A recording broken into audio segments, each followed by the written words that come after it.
Ladies and gentlemen, Alice Shalvi. Boi Kala.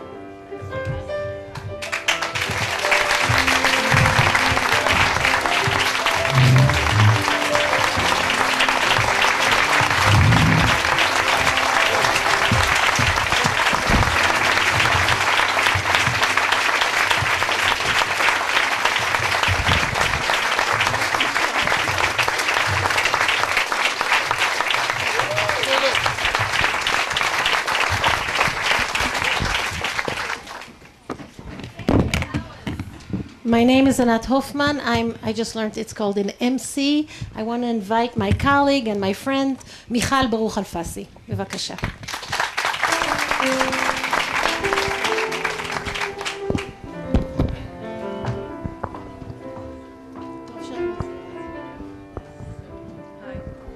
Hi, do you hear me?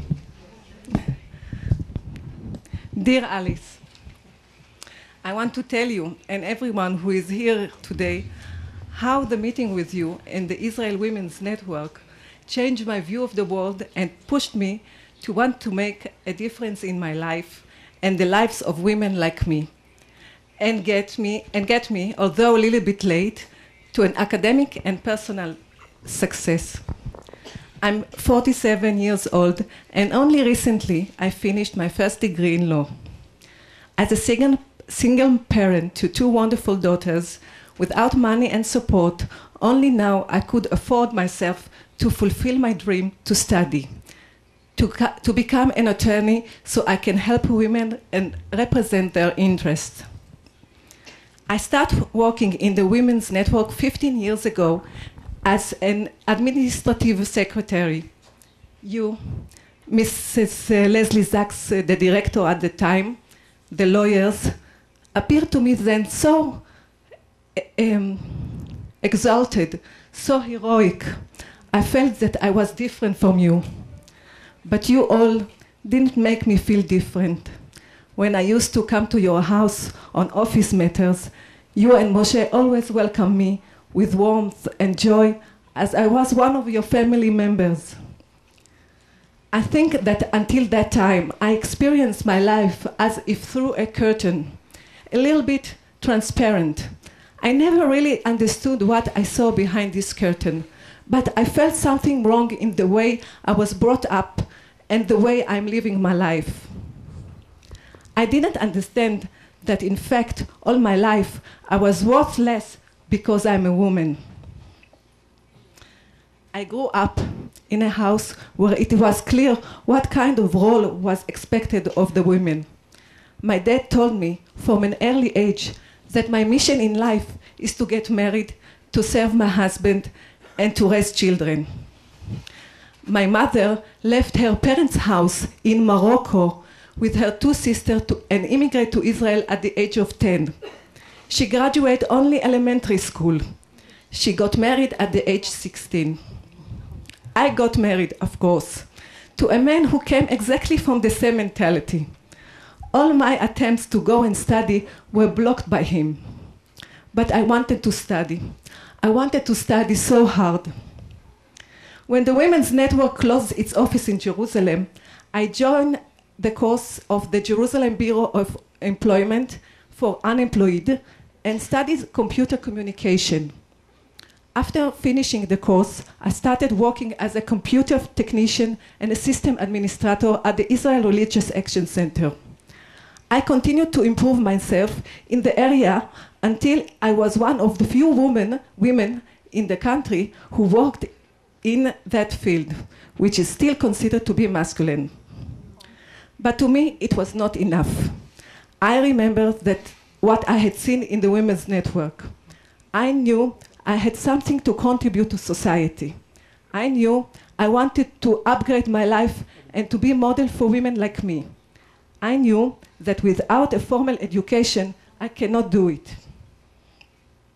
2 weeks ago, At my closing graduation ceremony, my eldest daughter, who is in commander in the army, was so thrilled that her mother has finished her degree that she told me excitedly, "Mom, I want to go to college right now. Come and help me to find out which course I can already take now and begin my studies during my military service."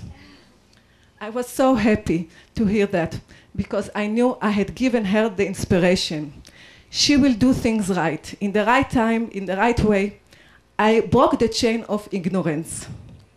Within 2 months, I start my legal training at the Israel Religious Action Center. I believe that we have a number of defining moments in life or meeting with people who affect our lives in such a way that we become different people. Alice, you were such a person to me. You moved the curtain for me and make me believe that I can be on the other side. For that, I thank you deeply. Look at me now. What do you see? I was once what you call an underdog. So what am I now? An upper dog? No, I'm an upper woman. Thanks to you, Alice.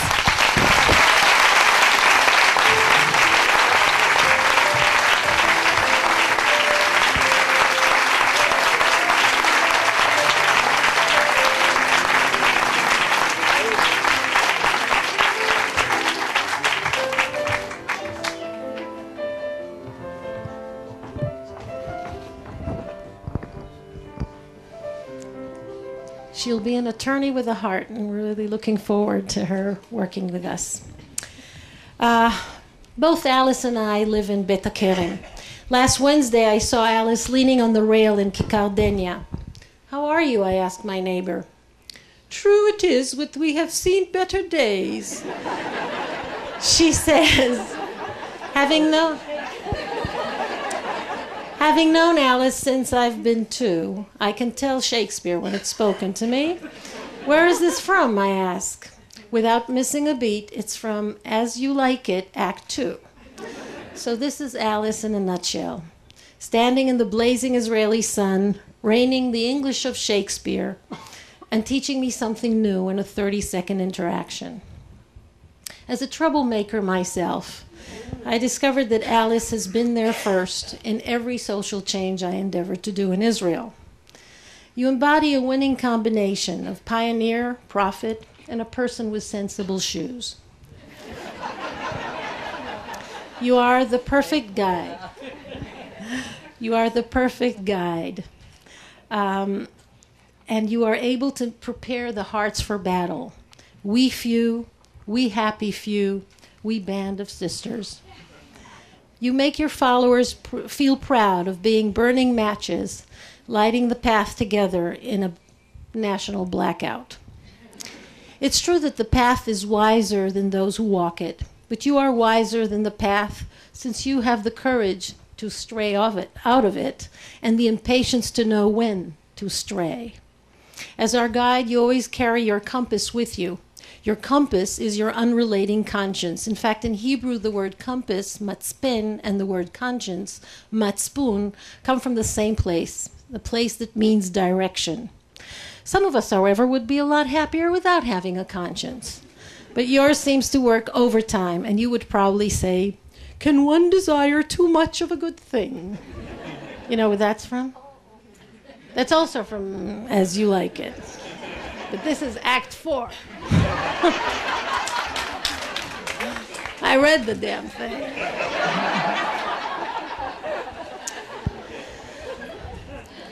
Five forces of nature, they can be counted on one hand, got together to make you what you are.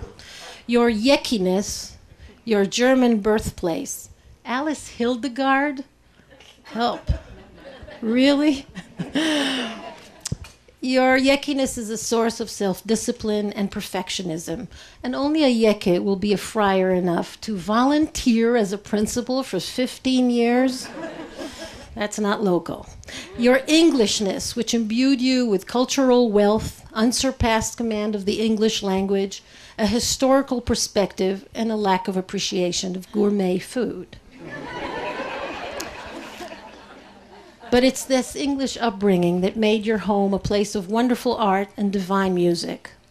Your Israeliness is a source of boldness, improvisation, lack of formalities, ability to stand in a blinding light without flinching. And it's your Israeliness that gives you a measure of compassion to mediocrity and human frailty. Others have a lot of it, you know. Your motherness is what makes you responsible for the special needs of each member of your team. You know how to encourage independence and very severe toilet habits. And finally, your datiness, your religious conviction. That is an endless source of faith and optimism. It's your religion that made you so careful about what goes out of your mouth and what goes into your mouth. So now we're going to hear something that's going to come out. You're going to be teaching us something.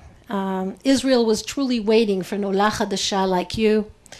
State building does require an Oxford education and a London School of Economics education, culminating in a doctoral dissertation on the Renaissance concept of honor in Shakespeare's problem plays.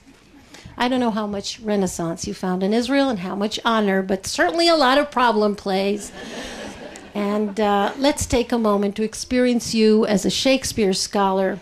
Please